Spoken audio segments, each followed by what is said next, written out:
hali ya jiji la Dar es Salaam kwa ujumla ni shwari, na shughuli mbalimbali za kiuchumi, za kisiasa na kijamii zinaendelea vizuri. Lakini mkazo wetu mkubwa sisi polisi kanda maalum ya Dar es Salaam ni watu kufuata sheria na kuitunza amani ya nchi hii. Napenda niwakumbushe, hivi karibuni tarehe 16 Mei mwaka huu wa 2026, Jeshi la Polisi kanda maalum ya Dar es Salaam liliwaarifu kufanya uchunguzi wa kina juu ya mauaji ya mtu aliyefahamika kwa jina la Baozan Lee, ambaye huyu alikuwa mwenye asili ya China au mwenye utaifa wa China. Mtu huyu alikuwa ni mmiliki wa kiwanda cha kuchakata chupa ambacho kilifahamika kwa jina la Zingli, ambacho kiko eneo la Mabibo, Ubungo, Dar es Salaam. Mtu huyu kama mnakumbuka, aliuawa kikatili na watu waliodaiwa kuwa walikuwa ni walinzi wa kiwanda hicho. Kifo hiki na mauaji haya yalijenga taharuki miongoni mwa umma na jamii ya watu waliokuwa wanamfahamu mtu huyo. Jeshi la Polisi kanda maalum ya Dar es Salaam liliahidi kufanya uchunguzi wa kina, lakini pia uchunguzi huu umehusisha mamlaka zingine za kiuchunguzi ambazo zipo ndani ya Jeshi la Polisi. Ufuatiliaji umefanyika na Jeshi la Polisi limefanikiwa kuwakamata watuhumiwa 4 katika maeneo tofauti tofauti kuhusiana na tukio hili la mauaji.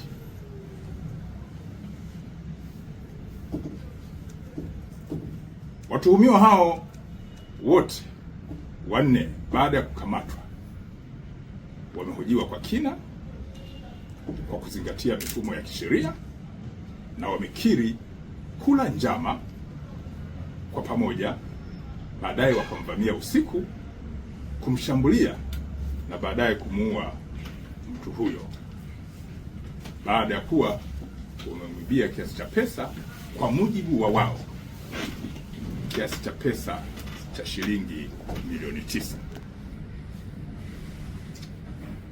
Pesa hizo wanadai zilikuwa ndani kwenye kiwanda hicho, na mara baada ya kufanya tukio hilo na kuiba pesa hizo, walitoroka na kuelekea maeneo tofauti tofauti.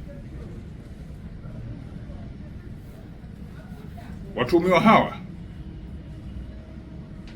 baadhi yao 2 wamekamatwa eneo la Namanga mkoani Arusha,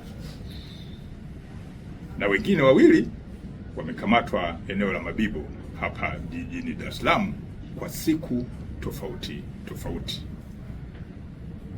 Watuhumiwa waliokamatwa wamejulikana kwa majina ya Godson Simon au maarufu kwa jina la Laizer.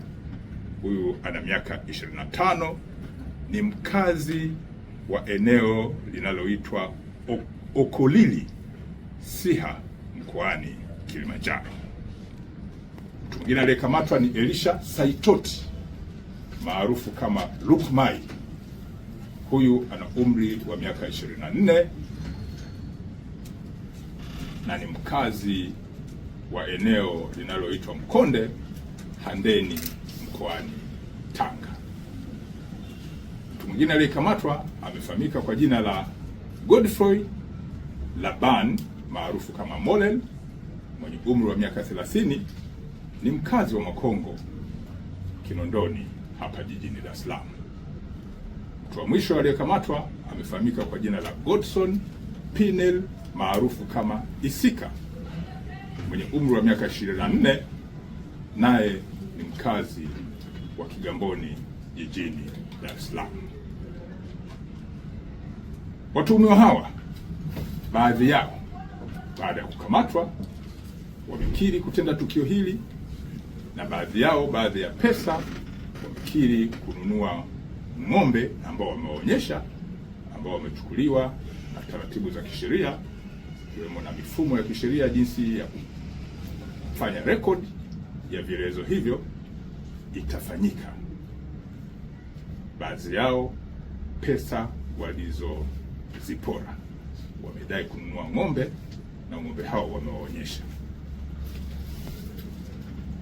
Watuhumiwa wote hawa ambao wamekamatwa wataingia kwenye mifumo ya kisheria, ikiwa ni pamoja na kuishirikisha ofisi ya mashtaka ichambue hiki kilichochunguzwa na baadaye wafikishwe mahakamani haraka iwezekanavyo.